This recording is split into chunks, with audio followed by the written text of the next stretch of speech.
جیسے کہ ہم قربانی کے ایام سے گزر رہے ہیں، قربانی کو لے کر بہت زیادہ سوالات ہمارے پاس آ رہے ہیں۔ پہلا سوال ہے قربانی سے متعلق کہ قربانی کے جانور میں عیب کو لے کر ہمارے بہت سارے ساتھی بے شمار سوالات کرتے ہیں کہ کسی کا یعنی سینگ ٹوٹ چکا ہے، کسی کے کچھ پیٹ میں یا کسی دم کے اندر سوراخ پڑ گئی ہے، یا گلے کے پاس کچھ زخم ہو چکا ہے۔ یہ سارے لوگوں کو اشکال ہوتا ہے، تو ایک ہمیں جواب چاہیے تھا کہ وہ کون سے عیب ہے جن کی وجہ سے اس جانور کی قربانی ممکن نہیں ہوگی۔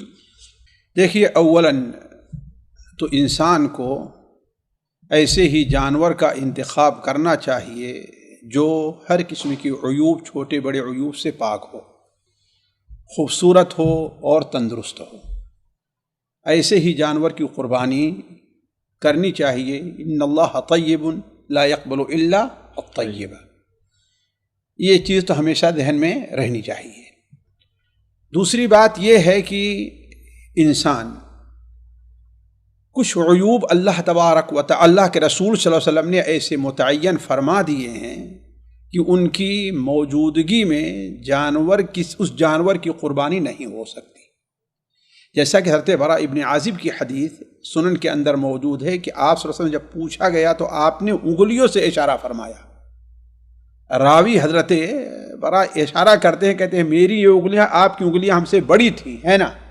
آپ نے فرمایا کہ 4 قسم کے عیب ایسے ہیں جو قربانی میں نہیں چل سکتے۔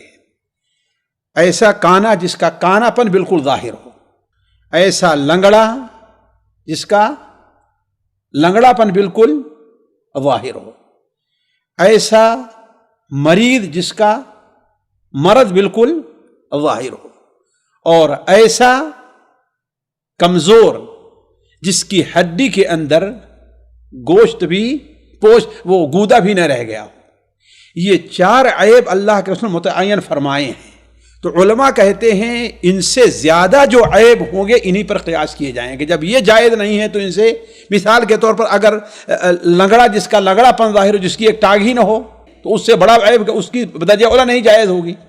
آپ نے کانے کے کہا جو کیا ہو، نابینا ہو۔ کانا کس کا؟ کانا ایک کان جس کی ایک آنکھ جس کی خراب ہے، وہ کانا ہے نا، اور دونوں آنکھیں وہ کیا ہے، اندھا ہے، تو بالکل اندھا ہو۔ تو جو عیوب اس سے زیادہ ایسے ہیں یا اس سے زیادہ ہیں ان کی قربانی جائز نہیں ہے۔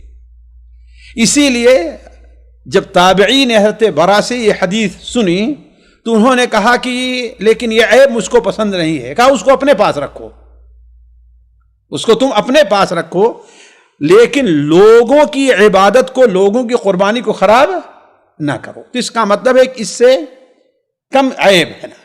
یہ تو جواز کا معاملہ ہے، لیکن استحسان کا معاملہ، استحباب یہ ہے کہ ہر قسم کا عیب کسی بھی اس میں نہیں ہونا چاہیے۔ جیسا کہ حضرت علی رضی اللہ عنہ کی روایت جو سنن ابو داؤد وغیرہ، سنن نسائی وغیرہ میں ہے کہ اور متعدد طرق سے وہ صحیح ثابت ہوتی کہ اللہ کے رسول صلی اللہ علیہ وسلم ہمیں حکم دیا کہ ہم آنکھ اور کان کو اچھی طریقے سے دیکھ لیں۔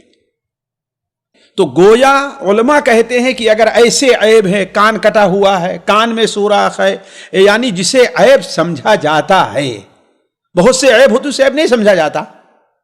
اب مثال کے طور پر ایک جانور ہے، اس کے کان میں تھوڑا سا سوراخ ہے، اسے کوئی عیب نہیں سمجھتا ہے کہ نہیں ہے۔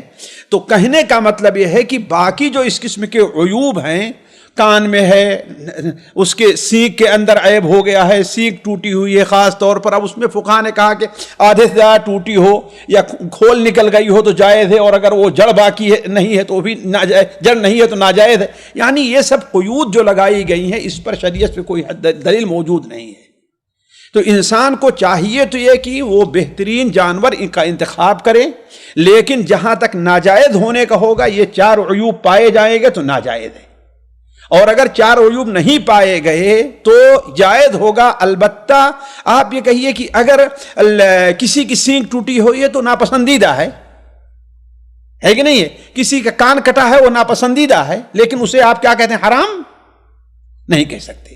دم کٹا ہوا، دم کٹی ہے، دیکھیں دم 2 قسم کی ہے، ایک دم وہ ہے جو عام جانوروں کی ہے، اور ایک دم جو چھترا ہوا کرتا ہے جس کے وہ اس کی ایک اہمیت ہے، جو پیچھے رہتا نہیں، اس کی ایک اپنی اہمیت ہے، وہ چربی جس میں رہا کرتی ہے اور اس کی ایک قیمت ہے۔ اس کی ایک قیمت ہے. اگر وہ نہیں ہے تو اس کا مطلب کہ وہ ناقص ہے, وہ ناقص ہے. لیکن جس کی دمیں عام طور پر ہیں کہ ان کے کٹنے نہ کٹنے سے اس کے جو اصل ہے اس میں کوئی فرق نہیں پڑتا ہے, تو اس کی جائز ہوگی. جی یہاں پر یہ اشکال پیدا ہوتا ہے کہ اکثر دیکھا جاتا ہے کہ یہ عیب جو بعض ہیں اس میں سے, یہ قربانی کا جانور خریدنے کے بعد یہ عیب اگر آ جائیں تو کیا حکم ہے؟ ہاں جی ہاں, یہاں پر متعین کیا جائے گا کہ یہ سارا حکم کس پر ہے, قربانی خریدنے سے پہلے ہے. لیکن قربانی کا جانور خرید لینے کے بعد اگر یہ چھوٹے قسم کے معمولی عیب ہیں پیدا ہو جاتے ہیں تو ان کا کوئی اعتبار نہیں ہے, اس لیے متعین کرنے کے بعد یہ پیدا ہو گئے ہیں. بلکہ میں تو کہتا ہوں اگر متعین کر دینے کے بعد لنگڑا ہو جائے تو پھر بھی انشاءاللہ اس کی قربانی کی جائے. اور سلف سے ثابت ہے, ایسا سلف سے ثابت ہے کہ لے کر کے آ رہے تھے اور کیا ہوا کہ اس گرا اور اس کی ایک ٹانگ ٹوٹ گئی, خرید کر کے لے آ رہے تھے, ٹھیک ہے اس کی قربانی کرو, اس لیے کہ جب آپ نے لیا تھا اور متعین کیا تھا تو صحیح سالم تھا, اس میں کوئی عیب نہیں تھا. جی اگرچہ کانا بھی ہو جائے, کانا بھی کوئی حرج نہیں انشاءاللہ. یہ الگ ہے کہ دیکھیے میں نے پہلے ہی کہہ دیا, ایک طریقہ کیا ہے جواز کا ہے اور ایک طریقہ کیا ہے احتیاط کا ہے, اور اس سے اگر انسان کے پاس استطاعت ہے, اللہ نے استطاعت دیا ہے, جیسے ماشاءاللہ بہت سے لوگ ہوتے ہیں, تو ٹھیک ہے اس کو بدل کر کے گوشت میں استعمال کرے, دوسری اس کے بدل خرید کر قربان کر لے, ایسا ہو سکتا ہے نا. لیکن عام طور پر جس میں استطاعت نہیں ہے آپ کیوں اس کو جو ہے اس کے اوپر فتویٰ لگائیں گے کہ اب اس کی جائز ہی نہیں ہے. جی سامعین کرام, ہمارے علمی اور عوامی دروس اور سوال و جواب کی مجلسوں سے آپ خود بھی مستفید ہوں اور اپنے دوست و احباب کے ساتھ بھی شیئر کریں. عین ممکن ہے کہ آپ کے شیئر سے کسی کی اصلاح اور آپ کے لیے صدقہ جاریہ بن جائے. واٹس ایپ پر اسلامک میسج حاصل کرنے کے لیے نمبر نوٹ فرمائیں: یعقوب عزیز 0096650895977. واٹس ایپ سوال جو آپ گروپ میں ایڈ ہونے کے لیے نمبر نوٹ فرمائیں: عبدالسلام عمری 00966502627 نمبر بھیجتے ہوئے نام اور پتہ ضرور لکھیں. اسی طرح ہمارے یوٹیوب چینل اسلامی دعویٰ کو ضرور سبسکرائب کریں تاکہ ہماری ہر نئی اور اہم ویڈیو کی اطلاع آپ کو فوری حاصل ہو جائے.